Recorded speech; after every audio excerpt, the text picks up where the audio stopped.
Welcome back to the program. Still tuned into TV watching Market View, the first episode of the week. We are getting into, or rather diving into the latest updates from the global markets when it comes to financial rates today. We still are connected with Ananlysis, who is our economist, just to look at, what the markets are telling us today. Mr. Sbia, what could be some of the factors that have, or rather that you think contributed to the modest gains in the U.S. indices today? Thank you, Mr. Ngumalo. So what we are seeing happening in the U.S., the U.S. still has that momentum from the previous week. And what we are seeing happening in the markets is the fact that the numbers that came in terms of the jobs, in terms of new orders and all of those other figures, they have shown that, the market, the economy was slowing down a bit.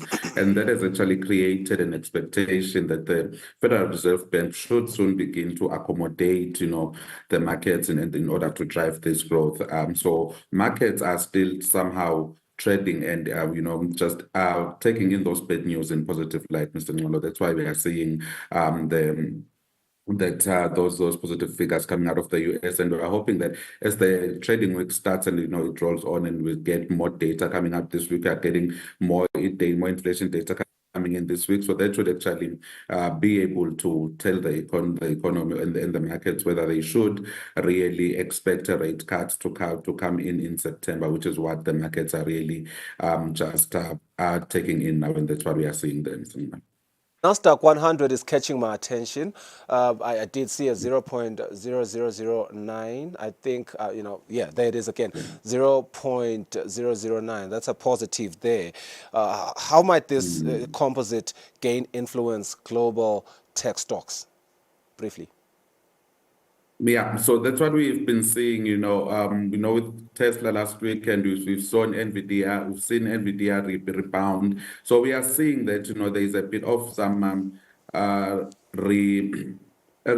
this faith is growing again in the tech stocks. So that's why we are seeing the Nasdaq really pushing up the boundaries by that much, because the techs have actually posted a bit of profits this past few days, and we are much better than expected. We've seen that happen with Macron, and we've also seen NVIDIA rebound. We've also seen Tesla posting, earnings that were above what the markets would have expected. So there is a bit of that happening, and that's what we are seeing, pushing the Nasdaq composite up by 164 points as of last Friday. I want us to move into the European markets, but before you answer that, a simple yes or no answer, given the current economic climate in the U.S., as we've just looked at that. Do you foresee sustained growth in the U.S. over the next quarter? Yes. Okay, that's good enough for me. European markets, we are seeing the DAX, of course, Germany. What factors contributed there to the 0.47% increase today? It's a bit of a,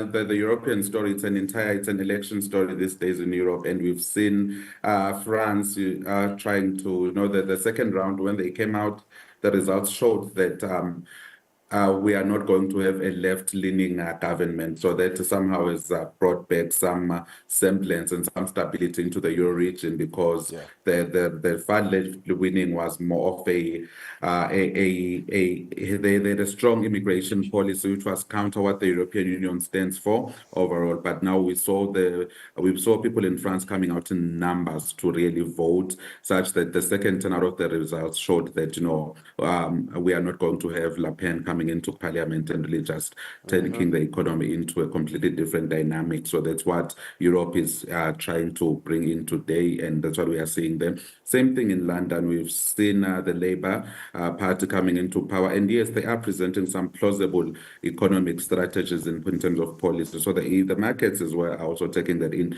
positive light, Mr. Newman. For another viewer just passing by, maybe on the living room while we are discussing these indices, I don't want them to get the impression that we're talking about the UEFA Euro Championships, because you mentioned London, you mentioned France and Germany, and those are the teams that were playing the quarterfinals. Let's move into the Asian markets, the Hang Seng Index in Hong Kong. What impact could the index, 1.55% decline, by the way, have on regional market market sentiment? Sorry. Thank you. So what we are seeing there is markets closed a bit higher today in Asia because the markets have closed. But we are seeing that on a day-to-day trade, we are seeing some losses. But overall, markets are still on a positive note. We are still on above 40,000 mark for the Nikkei, and we are seeing the Hang Seng coming up to the 500 to 17,500. What we are seeing is really struggling in Asia is mainland China. We've seen last week there was an entire the tariffs on EVs from China coming in effect last week Friday. And we know with what's happening in the US with President Biden, the pressure on President Biden to really just pull out of the race. Now that improves the chances of a Trump government. And that doesn't bode well for China because we remember what happened in the last parliament during the Trump years.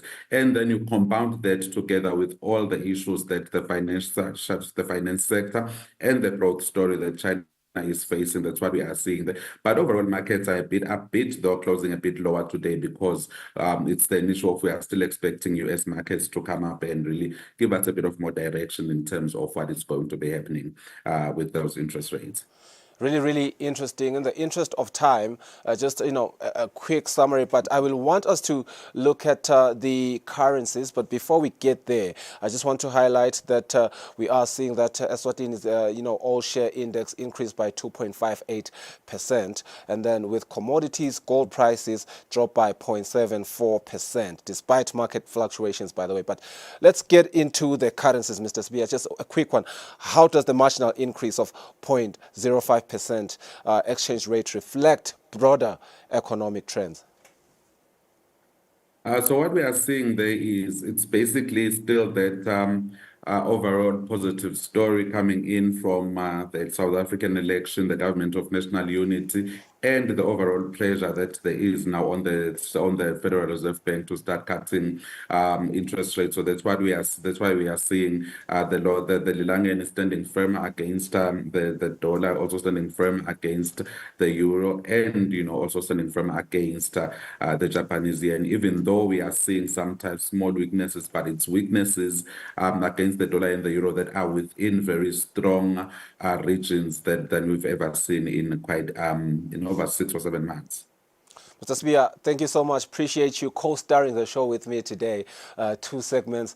Really appreciate your insights, and thank you so much as well to the viewer for staying with us on the program. You have been watching the edition of Market View, Monday edition rather. Okay, stay with us over the next few hours as we give you other programs on the show. Have a good day. Bye-bye.